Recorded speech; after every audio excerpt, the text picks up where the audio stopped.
అంటే గతంలో మీరు కొద్దిగా పొలిటికల్‌గా గాని అన్ని రకాలు బాగానే ఉండేవాళ్ళు. చేసేవారు. అంటే మీ వాయిస్ కూడా బాగా ఇనిపిచ్చేవారు.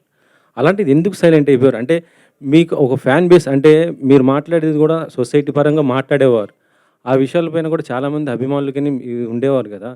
అలాంటి శివాజీ ఇప్పుడు పాలిటిక్స్ నుంచి ఎందుకు డైవర్ట్ అయిపోతున్నాడు ఏంటి? అదే నేను చెప్తున్నాను. ఇక్కడ ఏమైపోద్దంటండి, ఎవరు కూడా నేను పాలిటిక్స్‌లో ఉన్నానా, ప్రజల గురించి మాట్లాడుతున్నానా, పాలిటిక్స్‌లో ఉంటే చుట్టూ ఉన్న పార్టీల్లో ఏదో ఒక పార్టీలని తిడుతూ, రాజకీయ అవతల పార్టీని తిడుతూ ఉండాలి. నేను ప్రజల గురించి, ప్రజల సమస్యల గురించే మాట్లాడాను మొదటి నుంచి. నేను బీజేపీలో జాయిన్ అయిన మాట వాస్తవం. ఆ తర్వాత వాళ్ళ ప్రామిస్‌ని ఎప్పుడైతే పక్కకు పెట్టేశారో, ఆ తర్వాత బయటకొచ్చి నేనే రాజకీయ పార్టీలో లేను. ప్రజల సమస్యల గురించి, ప్రజల అవసరాలు ముఖ్యంగా యూత్‌కి సంబంధించి నేను ప్రత్యేక హోదా అనే అంశాన్ని నేను తీసుకున్నాను. దానికి లీడర్‌షిప్పు చాలా అవసరం. లీడర్స్ కరెక్ట్‌గా ఉంటే నిజంగా సింపుల్‌గా చెప్పాలంటే ఈ రోజున మనకి రావాల్సినటువంటి ఏదైతే ఇన్‌ఫ్రాస్ట్రక్చర్ ఉందో అది మొత్తం ఆ సొమ్మంతా ఈ తరానికి చెందాల్సినటువంటి ఇన్‌ఫ్రాస్ట్రక్చర్ ఏదైతే ఉందో అది ఎనీథింగ్ ఇన్‌ఫ్రాస్ట్రక్చర్ అంటే వాటర్ కావచ్చు, అంటే క్లీన్ వాటర్ కావచ్చు, హెల్త్ కేర్ కావచ్చు, లేదు రోడ్స్ కావచ్చు, మనకు రావాల్సిన క్లీన్ పవర్ కావచ్చు, ఎవ్రీథింగ్ ప్రజలకు సంబంధించిన ఏదైతే ఇన్‌ఫ్రాస్ట్రక్చర్ ఆస్తి మొత్తం కూడా రాజకీయ నాయకుల జేబుల్లోకి వెళ్తూ ఉంది. ప్రజల్లో ప్రశ్నించే తత్వం కోల్పోయింది.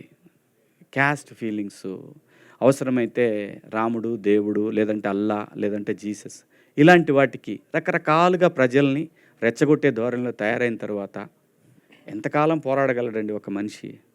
వాడికి ఒక ఫ్యామిలీ ఉంటుంది. 10 సంవత్సరాల పాటు ప్రయత్నం చేశాను. అలాని ఇప్పుడు వదిలేశాను కాదు, నెవర్. ప్రజల గొంతుకగా మాత్రం ఎప్పుడు ఉంటాడు శివాజీ.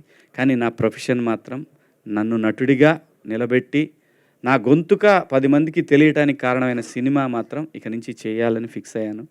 సో ఆ సందర్భంలోనే బిగ్ బాస్ వస్తే ఒప్పుకున్నాను, ఈ వెబ్ సిరీస్ చేశాను, ఇంకో సినిమా కూడా ఒప్పుకున్నాను. వాళ్ళు డబ్బులు వేసినా చెబుదాంలే అని ఆగా.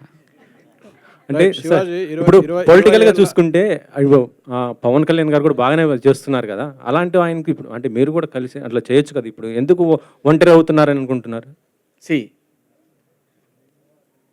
పొలిటికల్ క్వశ్చన్స్ వద్దు, ఇదే లాస్ట్ నేను చెప్తాను. నేను ఒకే ఆన్సర్లో అందరికీ చెప్తాను.